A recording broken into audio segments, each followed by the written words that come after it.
Hi. Life is not a series of random events. They may seem random, it may sometimes seem meaningless, but right from when we take our first breath at birth, there is somebody that watches the movements of life, that watches what's happening around, that experiences life, and kind of is the compass for where our life goes. And the events in our life is one way or the other strung together by this one aspect who's watching and who's observing. And that observer is within us. That observer in us is the student, and life is the teacher. And life is a good teacher. Much like how when we go to school, there is somebody who guides us, and the guidance is based on the readiness of the student, right? Now, life, the teacher, is similar. Life teaches us according to the choices we make and how ready we are to learn something else, and also depends on what's our metal, what is the substance of that we are made up of, that the person, the observer, the person is made up of. And depending on the metal, life provides lessons. Now, sometimes, like in a school, the student is really good, and sometimes they are differently abled than what is expected. Now, we may not be, just like how we can't see the back of our head, we make our choices based on what we think is the best, and with what we have. And life as a teacher sees us in kind of like 360. Okay, now, and depending on where we are headed, depending on our metal and the choices we make, events come about. We came into being, we were born into parents, yeah, and how parents turn out, how teachers turn out, how friends turn out to be, the kind of experiences we have, they're all kind of strung together depending on the metal we have. What is our make, what kind of choices we make, how we respond to our choices. And this all seems like lessons, like you might have heard from many sources. Now, I'm referring to a way of living where you are the central character. Yeah? And life around you is like a movie. Yeah? And things happen responding according to how you are moving in life. Much like a student has a question, and in response to the question, the teacher tries to answer the question. Yeah. Now here, the observer, the person, depending on what we don't know about, we ask a question, and the teacher responds. And how teacher responds is by different events happening. Okay. Now, let me give you an example of what I mean. When I was very young, I happened to say something big-mouthed and out of context, and my mother got really wild about what I said. I was apparently very impertinent, and in the heat of the moment, she said, "You're nothing." And I was just beginning to form a nice opinion about myself, like I was somebody, and this sentence that my mom said didn't make any sense to me. So that remained as a question. What does she mean? Yeah? In the back of my mind, it's kind of like this. It's like that on the back burner. And as I go through different moments of life, whenever I heard the word nothing, I tried to compare, but is this sounding like how my mother told me? And does it make sense? And I was looking for some way by which to find a meaning that matches how my mother said it. none of the meanings, none of the expressions seemed to match how my mom said it. Okay, until a few years down the line, a series of events happened that kind of began to shake my experience, my idea of what life is and of what reality is, and of who I am and of who people are. When I was 26 years old, I happened to be at the receiving end of let's say, a game of make believe. I was participating in a game of Secret Santa, and instead of my Secret Santa gifting me something, apparently a syndicate of people made me believe that it was a Santa, and it was very kind. Yeah, but I ended up getting deceived about it, and I made up stories about it, and I actually ended up believing that somebody cared. Yeah, and it turned out that it was all a make-believe. Yeah, it turned out to be nothing.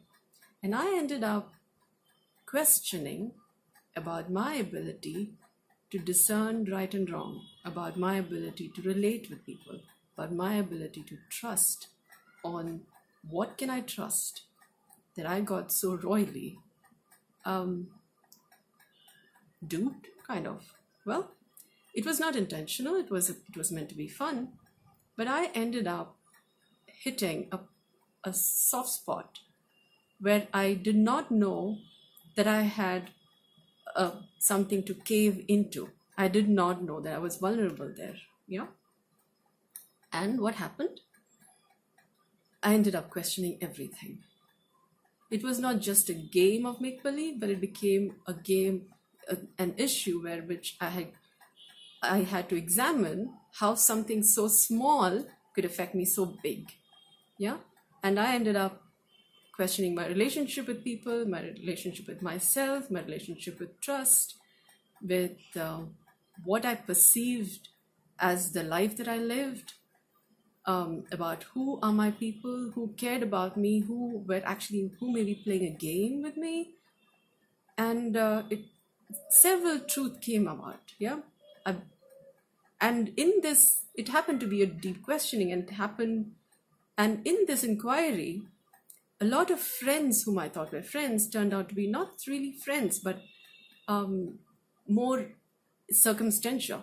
Yeah, people whom I thought were really dear to me turned out to be a little kind of opportunistic. Yeah, people who I thought events that I thought were being conducive for me happened to be a lot of my imagination. So the point I'm coming here at is, in all of these movements, I actually hit a spot of, I don't actually have anything. And in that, and what I thought I have, I realized that a lot of it was part of my imagination. And then I had to look at, what do I really have in life that is mine, that will not get dissipated, will not get duped, will not get questioned and be found wanting. And during one of those moments, I hit a spot of a kind of an emptiness, where there was no sense of what I am. There was no sense of who others are or how we are related. And in that moment, I had a little sense of what my mother may have meant by nothing. And what is interesting is, in that moment, it may have been a different version of what my mom was saying, but the word nothing made a lot of sense then. And from that spot of an emptiness, of no relatedness, of not having anything, and yet it being a blank, from there, I began to question on, why am I existing? Yeah, there must be some purpose to me being alive. And the fact that I'm alive is say like the bottom line base from where anything could make sense could arrive from there. And from there, I began making sense of what I have. Who am I? Starting with, okay, I'm 26 years old, so I'm at least a citizen, yeah, because I vote, and so I'm a citizen, and I'm employed, so I'm an employee too. And then I have my relationships. I'm a daughter. I'm a sister. I have other family members. I have friends. I may not know what do these words actually mean, but in terms of who am I am these names, yeah. And then I had to sort of re-find my relationship with all of these names. I also have a name, so I had to reconstruct my life from the labels that I have in my life. And from that, things began to start making more sense. Even to this day, the value of nothing only keeps getting richer, because every time I keep thinking that I have something, I check with my sense of nothing to see to what extent do I actually have it, or is it, to what extent is it actually connected, and what does that mean now? So from that point, I started taking life day by day, because nothing else made sense, so I had to make sense of things. From living life day by day, I now come to living life moment to moment. It is about, what does time mean? Yeah. So from this, and my point of reference is nothing. The point I'm making in saying all of this is, who you are, what you have, and the inquiry you have in life. Yeah. Depending on that, life, the teacher, brings lessons for you to bring understanding, to bring a better sense of who you are in relationship with life, to answer those questions which are really profound and which may not make any sense to anybody else, but it is your question. Yeah. So the question to which you may not really know the answer, really, really deep down, only you would know what that question is, to which you really want to know the answer for. And it's a kind of a prayer. The want to know the answer for is a kind of a prayer. So when you stay long enough with that which you don't find an answer to, you may begin to notice something that may change your perception of how you see things. Maybe you begin to start getting some form of an answer to it. Try and consider life to be a teacher. The events that is happening around you, the everyday moments that's happening around you, the people you meet. Now, this moment, what's happening? Who's interacting with you? What is happening around? Maybe there is an answer. Maybe there is a lesson to be learned from who interacts with you. What happens to you? Maybe in all of these happenings, life is actually giving you an answer to a question you've asked. And you will find the answer when you pay attention to what's happening around you, to people who interact with you, in the conversations that is happening, with you, in the maybe you're in the traffic. It may seem like a random traffic, but when you pay attention, you may get some clue to the answer to the question you have. Life is speaking with you all the time, not really in words, maybe, but maybe in experiences. Maybe an interaction. It may be on a poster on the wall. It may be a sentence, a dialogue in a movie.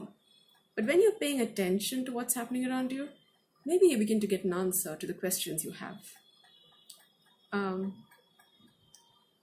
Happy mindfulness about what's happening around you. Because there is no really a break to you getting the answers. Because life may be continuously providing you the answers. The question is, you, the student, are you paying attention to life, the teacher? Yeah. Happy discoveries.